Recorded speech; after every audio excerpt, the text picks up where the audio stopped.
आतंकवाद और उग्रवाद के खात्मे की एक नई पहल के लिए अब पूरा भारत आगे बढ़ा है। आतंकवाद और उग्रवाद के प्रति जो जीरो टॉलरेंस की नीति है, पूरे भारत को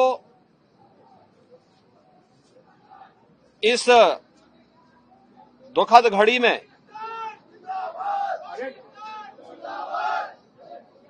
प्रधानमंत्री मोदी जी के नेतृत्व पर विश्वास करना चाहिए। मैं पूरे परिवार, हम और हमारी पूरी सरकार, डबल इंजन की पूरी सरकार पीड़ित परिवारों के प्रति साथ खड़े हैं।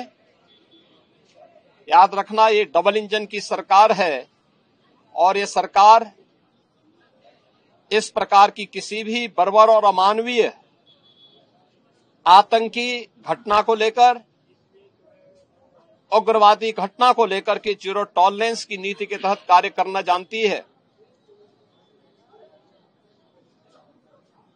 यह वह सरकार नहीं जो आतंकवादियों पर दायर मुकदमों को वापस लेती हो या वहां पर भी अपना वोट बैंक देखती हो। पूरी सख्ती से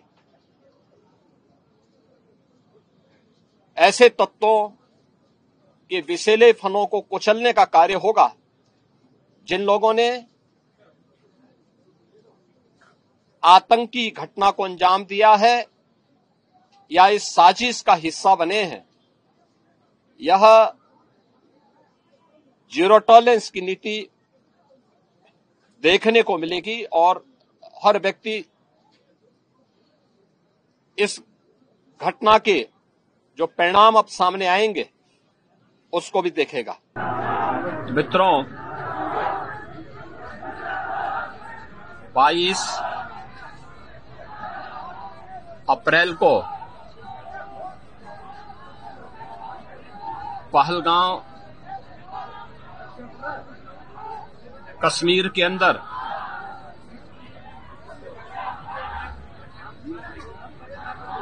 पर्यटकों के साथ जो आतंकी हमला हुआ है,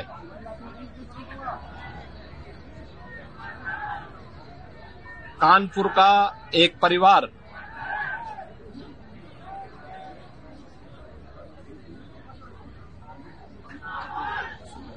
भी उस आतंकी हमला का शिकार यहां का एक नौजवान हुआ।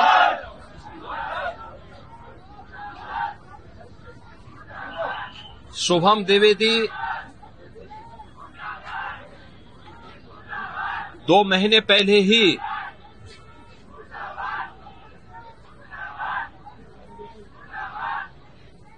जिसकी शादी संपन्न हुई थी,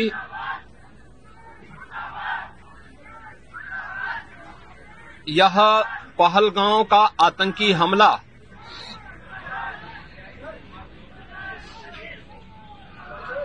यह एक क्रूर, बीभत्स,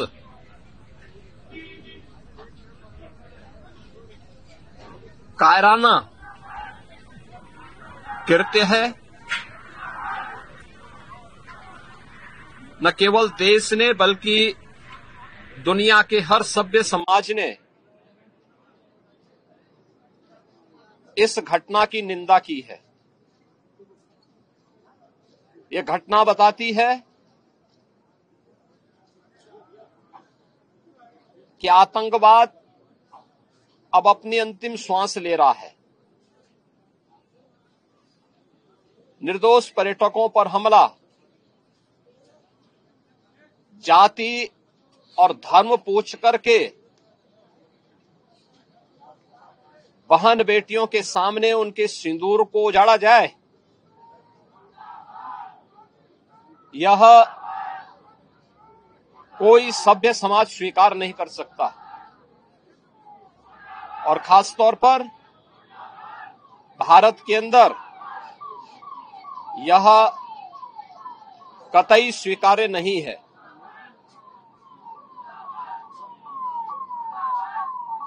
भारत सरकार की आतंकवाद और उग्रवाद के प्रति जीरो टॉलरेंस की जो नीति रही है,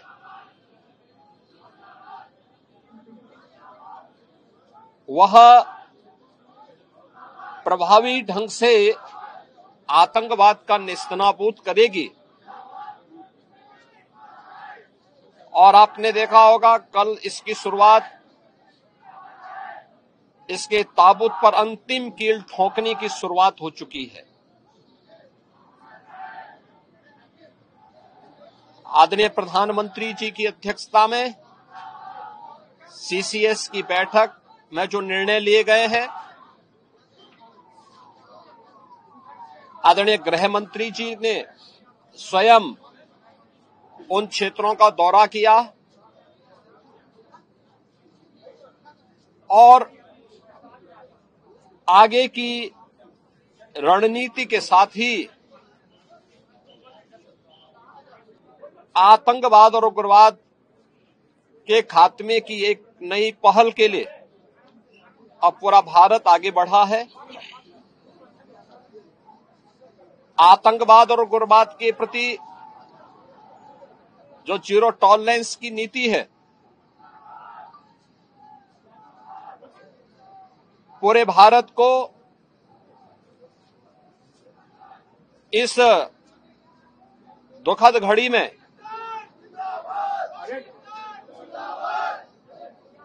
प्रधानमंत्री मोदी जी के नेतृत्व पर विश्वास करना चाहिए। मैंने अभी शुभम द्विवेदी के परिवार के सभी सदस्यों से मुलाकात की है। उनके पूज्य पिता से मेरी कल भी बात हुई थी और रात्रि में ही उनकी बॉडी यहां पर आई है। पार्थिव शरीर अंतिम संस्कार की प्रक्रिया के लिए अब आगे प्रस्थान कर रहा है। परिवार दुखित है। शुभम द्विवेदी परिवार का एकमात्र पुत्र था। 2 महीने पहले ही उसकी शादी हुई थी। परिवार दुखित है। मैं दिवंगत आत्मा की शांति की कामना करता हूं। परिवार के लोगों के प्रति हमारी पूरी संवेदना है। दुख की इस घड़ी में पूरा देश इस अमानवीय और बर्बर कृत्य की निंदा करता है और इस बात के लिए भी हम आश्वस्त करते हैं कि जिस तरीके से वहां पर जो कृत्य उन आतंकवादियों ने किए हैं, हिंदू मां बहनों के साथ जिस प्रकार की बर्बरता उनके सामने ही उनके सिंदूर के साथ किया गया है, इसी प्रकार से आतंकवादियों और उनके आकाओं को उसकी सजा जरूर मिलेगी। इसमें कोई संदेह किसी को नहीं होना चाहिए। मैं पूरे परिवार, हम और हमारी पूरी सरकार, डबल इंजन की पूरी सरकार पीड़ित परिवारों के प्रति साथ खड़े हैं। याद रखना, ये डबल इंजन की सरकार है और ये सरकार इस प्रकार की किसी भी बर्बर और अमानवीय आतंकी घटना को लेकर, उग्रवादी घटना को लेकर के जीरो टॉलरेंस की नीति के तहत कार्य करना जानती है। यह वह सरकार नहीं जो आतंकवादियों पर दायर मुकदमों को वापस लेती हो या वहां पर भी अपना वोट बैंक देखती हो। पूरी सख्ती से ऐसे तत्वों के विषैले फनों को कुचलने का कार्य होगा जिन लोगों ने आतंकी घटना को अंजाम दिया है। या इस साजिश का हिस्सा बने हैं, यह जीरो टॉलरेंस की नीति देखने को मिलेगी और हर व्यक्ति इस घटना के जो परिणाम अब सामने आएंगे उसको भी देखेगा।